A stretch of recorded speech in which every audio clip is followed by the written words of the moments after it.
Faqalu, mereka berkata, Rabbana atina miladunka rahmah wa hayyi' lana min amrina rasyada. Sayang sekali terjemahan ini yang ada, yang populer, yang beredar itu kurang cerdas. Makanya mohon izin saya terjemahkan sesuai dengan redaksi bahasa Arabnya. Terjemahnya begini, wahai Tuhan kami, berikanlah rahmat kepada kami dari sisimu dan berikan kecerdasan dalam segala urusan kami. Rosyada itu cerdas, dari irsyad, rosyid, orang yang cerdas disebut mursyid. Makanya di Quran surah Al-Kahfi ada kata-kata waliyan mursidan. Carilah wali, wali itu pemimpin, mursidan yang cerdas. Siapa pemimpin yang cerdas? Yang mencerdaskan kita. Kalau orang membohongi kita terus, ngiming-ngimingi terus, oh kalau kamu membaca ini nanti dapat segini, kalau kamu baca ini nanti dapat segitu, kapan? Ntar di akhirat. Tambah bodoh kita. Tapi itu kan populer. Makanya saya gak pernah menjanjikan apa-apa kan sama kalian. Siapa yang ngaji di tempat saya maka akan dapat surga. Pernah saya ngomong begitu? Gak pernah. Saya tidak pernah mengiming-iming, mau datang boleh, nggak datang juga mengurusan gue apa, betul nggak? Iya. Saya juga tidak penting kalian datang banyak atau sedikit. Saya tanya sama murid-murid saya, apa saya cari murid? Gak. Murid saya yang datang, gak apa-apa. Ada yang pergi, gak apa-apa. Saya sudah selesai dengan diri saya. Kalian datang banyak, ya gini ceramah saya. Datang satu juga gini ceramah saya. Ceramah saya tidak bergantung banyak sedikitnya yang datang. Gak saya urusin. Dan mulai sekarang kalian harus sadar, kalian datang ke sini bukan apa-apa kan? Hanya kalian ingin tahu. Itu saja. Betul apa tidak? Ya itu aja, udah bagus. Teruskan. Wahai Tuhan kami, berikanlah rahmat kepada kami dari sisimu dan berikanlah kecerdasan dalam segala urusan kami. Ini kecerdasan. Cerdas itu bahasa asingnya intelijensia. Bukan kepintaran, kalau kepintaran itu intelektual. Sekolah di perguruan tinggi intelektualmu jadi bagus, belum tentu cerdas. Makanya banyak orang yang sekolahnya tinggi tapi nggak sadar. Minta diberi kecerdasan dalam segala urusan. Nah, kecerdasan itu urusannya dengan kesadaran. Jadi sebetulnya ini doa minta kesadaran, syarat untuk sadar. Yuk kita masuk ke dalam gua. Sampai sini ngerti? Sudah siap masuk dalam gua? Oke, siap aja dulu. Sekarang belum saatnya masuk. Enak aja. Kalau masuk ke dalam gua kan harus jelas mana pintunya. Betul nggak? Gimana tata caranya? Izin dulu dong sama yang mau dikunjunginya. Betul? Jangan main selonong. Ada waktunya. Karena selama ini kita semua keluar dari diri kita. Dan kita melakukan perubahan keluar, makanya perubahan tidak terjadi. Seorang pemimpin yang ingin merubah negaranya, lakukan aja ke dalam. Kalau ingin membuat rakyatnya sederhana, hidup dia sederhana, pasti rakyat ikut. Jangan suruh rakyat hidup sederhana, dia hidupnya hedon, mewah-mewah. Ya siapa yang mau niru seperti itu? Clear sampai sini? Oke, lanjut dulu. Saya mau cerita dulu manusia yang paling rugi. Versi Quran. Nah ini lihat ayatnya sini. Bukan versi saya. Yuk kita baca ayatnya. Kul hal nunabbi'ukum bil ahsyarina amala. Ini kata Allah. Katakanlah, inginkah kami beritahukan kepadamu tentang orang-orang yang paling merugi amalnya? Perlu dijawab gak pertanyaan ini? Ya perlu, masa tidak? Ini kan pertanyaan sederhana. Inginkah kami beritahukan kepadamu tentang orang-orang yang paling merugi amalnya? Jawabannya apa? Nah kalau ingin ya saya teruskan ngajinya. Kalau enggak ya sudah. Nah kenapa perlu dijawab? Karena ngaji ini terus apa enggak? Kalau enggak kan enggak boleh saya menyampaikan ilmu kepada yang tidak ingin. Itu suatu kezoliman. Hadis itu. Nabi Muhammad yang bilang menyampaikan ilmu kepada yang gak ingin itu dolim. Menahan ilmu dari yang ingin juga dolim. Nah susahnya saya ini supaya tidak dolim, saya harus pastikan semua yang ada di sini ingin. Ya semoga semua yang hadir di sini ingin, supaya saya nggak dolim. Bahaya kan? Dan saya kalau keluarkan, kamu tuh nggak ingin, saya keluarkan, tambah dolim lagi saya. Betapa susahnya kan saya bicara, betul nggak? Yuk kita saling menghormati supaya tidak dolim. Semoga semua yang hadir di sini ingin. Ulangi pertanyaannya, ingin apa tidak? Ingin. Ini baru Quran surat Al-Kahfi ayat 103. Udah ingin kan? Oke. Siapa orang yang merugi itu? Lanjut. Ayat 104. Yuk kita baca sekarang. Allazina dhalla sa'yuhum fil hayati dunya wa hum yahsabuna annahum yuhsinuna sun'a. Yaitu orang-orang yang telah sia-sia amalnya dalam kehidupan dunia ini, sedang mereka menyangka bahwa mereka telah berbuat amal sebaik-baiknya. Yuk lihat saya semuanya. Lihat saya semua. Fokus ya. Inkah aku beritahukan kepadamu tentang orang-orang yang paling merugi amalnya? Jawabannya ingin. Siapa orang yang merugi amalnya itu? Kata Allah, yaitu orang-orang yang sia-sia amalnya dalam kehidupan dunia ini, sedang mereka menyangka bahwa mereka telah beramal sebaik-baiknya. Ayo lihat saya. Kalian kalau sudah sholat, nyangka sudah berbuat baik kan? Kalian kalau sudah umroh, menyangka sudah berbuat baik kan? Kalau sudah haji, menyangka sudah berbuat baik kan? Kalau kalian sudah baca Quran, menyangka sudah berbuat baik kan? Ini lucu kadang-kadang. Judulnya pengajian, isinya baca terus. Padahal pengajian kan dari kata kaji. Kaji itu artinya kayak gini nih, mikir. Kalian kan saya ajak mikir nih. Maka maaf di sini tidak ada membaca. Kalau ingin membaca ke tempat lain, cari. A'udzu billahi minasyaitonir rajim. Nah, di sini tidak. Cari tempat lain. Sini mengkaji. Kenapa? Kita harus berlindung kepada Allah dari godaan setan yang terkutuk. Jadi siapa yang terkutuk? Setan tuh. Kalian tuh ngajinya dari dulu gak bener. Makanya cuma baca ta'ud saja supaya gitu aja.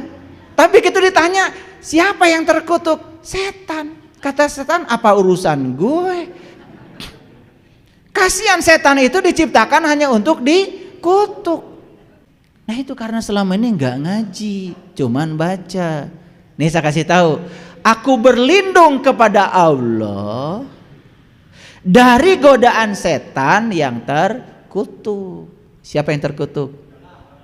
Yang terkutuk itu kamu ketika gagal berlindung kepada Allah. Ulangi lagi, ini gara-gara nggak ngaji, cuma baca doang. Ini saya sudah eksperimen loh. Ada sebuah pengajian itu, wah baca Qurannya udah nggak usah disaksikan lagi, udah Iqra 8. Saya tes ini Iqranya udah berapa semua? 8 Pak. Wih luar biasa. Kan Iqra cuma 6. Itu sudah 2 tingkat di atasnya itu. Luar biasa. Saya tanya, a'udzubillahi minasyaitonirrajim artinya apa? Pinter. Aku berlindung kepada Allah dari godaan setan yang terkutuk. Siapa yang terkutuk? Setan Pak. Waduh. Setan tuh cuma jualan, nawar-nawarin. Ngerti maksud saya? Yang belikan kamu. Kamu terkutuk saat kamu mengikuti ajakannya. Kalau enggak, iya enggak. Ngerti sekarang yang terkutuk? Suka terkutuk? Siapa yang mengutuk dirimu? Ya kamu sendiri. Setan tuh bahkan gak pernah ngutuk kamu. Oke, udah lanjut dulu. Ini saya jadi nyimpang sedikit. Karena ini banyak yang ngasih judul pengajian tapi isinya baca. Mohon maaf, ibu-ibu tanya, mau kemana Bu? Pengajian. tasnya penuh. Ya. Begitu nyampe situ, buka Quran, baca. Betulkan mahrajnya, betulkan idghamnya, betulkan ikhfanya. Tos bu, tos. Irah ngajina. Kan perasaan kakak maca. Kan udah dapat pahala. Saya tidak meremehkan itu loh, itu bagus. Cuman apa sampai di situ jadi populer kan? Apa tidak ingin itu tahu pesan Quran? Kan Quran tuh surat, Quran surat. Kalau kalian baca Injil, Injil tuh ya pasal ayat. Tapi Quran itu surat. Quran surat. Kalau surat tuh pasti ada pesannya dong. Apa sih pesan dari a'udzubillahi minasyaitonirrajim? Apa pesan dari bismillahirrahmanirrahim? Apa pesan sudah sampai pada kalian? Baca surat gak ada pesannya, itu kan sama saja baca surat sia-sia gitu gak? Gitu gak? Ya. Kenlah sugan ngerti. Lanjut dulu. Inginkah aku beritahukan kepadamu tentang orang-orang yang apa tadi? Merugi amalannya. Merugi itu bukan berarti dia tidak melakukan. Sudah ngaji tapi nggak ada pesannya. Karena mengklaim aja ngaji, isinya nggak ada kajian, nggak ada, isinya cuma baca doang, disebutnya mengaji. Jadinya rugi, nggak dapat apa-apa. Makanya kata Allah, yaitu orang-orang yang telah sia-sia amalnya dalam kehidupan dunia, sedang mereka menyangka mereka terbuat sebaik-baiknya. Gak ada orang baca Quran menyangka tidak berbuat baik. Gak ada, pasti menyangka sudah berbuat baik. Walaupun di zaman Rasul kan gak ada orang baca Quran. Ada gitu? Lah Qurannya belum ada. Maaf ya, maaf. Maaf, saya udah minta maaf. Tapi kalian kalau udah baca kan merasa sudah seperti zaman Rasul, betul nggak? Di zaman Rasul tuh belum ada orang baca Quran. Lah Qurannya belum ada. 300 tahun setelah Khalifah Utsman bin Affan mengumpulkan semuanya, itu baru ada Quran, baru pada dibaca. Jadi baca Quran bagus, tapi jangan mengklaim seakan-akan sudah hidup di zaman Rasul, ya. Di Quran memang banyak pesan, kan surat ini. Bagus kalau kita bisa menangkap pesannya. Coba pesan dari Bismillahirrahmanirrahim aja udah indah. Kalau tahu Bismillahirrahmanirrahim, atas nama Allah yang Maha Pengasih dan Maha Penyayang. Oh, kalau saya baca Bismillahirrahmanirrahim berarti saya sedang mengatasnamakan Allah. Pantas gak ya saya mengatasnamakan Allah? Pantas gak ya saya menyatakan wakilnya Allah? Pantas gak ya saya yang pemarah, pembenci menyatakan wakil Allah yang Maha Pengasih, Maha Penyayang? Pantas gak saya? Surat kuasa apa yang saya pegang dari Allah untuk menyatakan saya adalah wakilnya Allah? Pantaskah saya menjadi kepanjangan tangan Allah menyampaikan cinta kasih Allah sementara yang kita sebarkan adalah kebencian? Pantaskah saya? Tanya dirimu. Bukan sekedar baca Bismillahirrahmanirrahim. Pesannya dalam sekali. Pantaskah saya? Karena saya pernah pada situasi saya nggak berani baca ayat itu, nggak berani, nggak layak saya baca ayat itu. Bergetar hati saya, nggak pantas saya. Tapi karena kalian nggak tahu, kalian kan terus aja baca itu. Sementara tanpa pertanggungjawaban baca itu. Atas nama Allah yang Maha Pengasih dan Maha Penyayang. Mana surat kuasamu dari Allah menyatakan atas nama Allah? Orang mengatakan atas nama siapa itu ada surat kuasanya kok. Apa surat kuasa yang harus kita miliki? Tahalluq bi akhlaqillah. Apakah kita berakhlak seperti akhlaknya Allah? Baru pantas. Maka di Quran dikatakan man azinallahu rahman wa qala sawaba. Siapa yang dapat izin bicara dari Allah, kata-katanya akan menghunjam. Apa izin bicara itu? Kalau kita sudah selaras dengan Allah, izin bicara datang. Dan orang yang tidak selaras dengan Allah, bicara apapun bohong. Apalagi membohongi orang. Dia menyampaikan sesuatu yang dia sendiri tidak mengalaminya, dia tidak mengerti, tidak memahaminya. Banyak orang yang menawar-nawarkan sesuatu pada kamu. Dia sendiri belum mengalaminya. Nawarkan surga, dia nggak ngerti surga. Dia juga baru berjudi, kali aja masuk surga.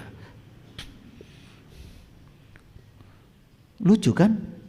Nawarin orang, ngejamin-jamin orang lagi masuk surga, dia sendiri belum tentu. Itu populer, nggak apa-apa, gak ada yang salah. Nah, apa yang menyebabkan orang itu rugi? Baca ayat ini. Mereka itu orang-orang yang tertutup terhadap tanda-tanda Tuhan dan tertutup terhadap perjumpaan dengan Dia. Itu saja, penyebabnya cuma dua. Satu, tertutup terhadap tanda-tanda Tuhan. Yang kedua, tertutup terhadap perjumpaan dengan Dia. Kalau ditanya, kau percaya gak akan berjumpa dengan Allah? Percaya. Kapan? Nanti di akhirat. Loh, ayatnya mengatakan siapa yang tidak bertemu di dunia, di akhirat gak akan bertemu. Wa man kana fi hadhihi a'ma wa huwa fil akhirati a'ma wa adallu sabila. Loh, ayatnya begitu, yang gak ketemu di dunia gak ketemu di akhirat. Nabi Muhammad Isra Mi'raj emang di akhirat? Di mana? Kan di dunia. Kalau di akhirat gak akan nyampe dong beritanya sama kita. Betul apa tidak? Mikir dong. Ini saya jadi kenceng ya ceramahnya, supaya mikir. Dua, lihat saya. Satu, tertutup terhadap tanda-tanda Tuhan. Yang kedua, tertutup terhadap perjumpaan dengan Dia. Cuman dua penyebab rugi itu. Maka ayat ini mengatakan, maka sia-sialah amalan mereka, dan kami tidak mengadakan suatu penilaian terhadap amalan mereka pada hari kebangkitan. Dinilai pun amalnya tidak. Itu yang disebut dengan rugi. Paham ya? Jadi rugi bukan untuk yang tidak berbuat, rugi untuk yang berbuat. Oke, lanjut. Demikianlah balasan mereka itu adalah jahanam, disebabkan ketertutupan mereka, disebabkan mereka menjadikan tanda-tandaku dan para utusanku hanya sebagai olok-olok. Jadi tanda-tanda Allah yang begitu tersebar di semesta ini hanya jadi olok-olok. Makanya saya tunjukkan kemarin sama yang ikut kepada saya. Kamu pernah ke Candi Boko? Pernah. Naik ke Candi Pembakaran. Saya kasih meditasi cuma 5 menit. Saya suruh mengalami la ilaha illallah. Lenyap semuanya. Nangis semuanya. Saya tanya sekarang, yang mana yang kamu? Yang mana yang kamu? Yang mana yang bukan dia? Nangis semuanya. Fana semuanya. Gak ada lagi candi. Yang ada cuma Dia. Hanya 5 menit saya ajarkan la ilaha illallah. Semuanya udah gak ada. Kan kalian biasa baca la ilaha illallah, betul gak? 100 kali gak ada apa-apanya, betul gak? Ya, utang tetap banyak, cicilan gak kebayar, leasing malah ngambil, ya tuh. Buktikan la ilaha illallah, tidak ada Tuhan selain Allah. Yang mana yang bukan Allah? Saya ajarkan itu hanya 5 menit. Akhirnya teriak semuanya. Saya pernah kesini berkali-kali ayah, tapi saya tidak mengalami pengalaman ini. Sampai hari ini, kata Kang Diki tadi, saya masih bergetar sampai hari ini. Kenapa tidak lama? Saya tidak ngasih lama. Cukup segitu dah untuk pemula. Kasih lama, bahaya. Kalian gak balik lagi. Kalau udah merasakan kesenangan di sana, kalian gak mau lagi berkarya di sini. Kalian masih harus berkarya di sini. Masih ada anak, ada cucu. Ya balik lagi. 5 menit cukup. Demikianlah balasan mereka itu jahanam, disebabkan ketertutupan mereka dan disebabkan mereka menjadikan tanda-tandaku dan para utusanku sebagai olok-olok.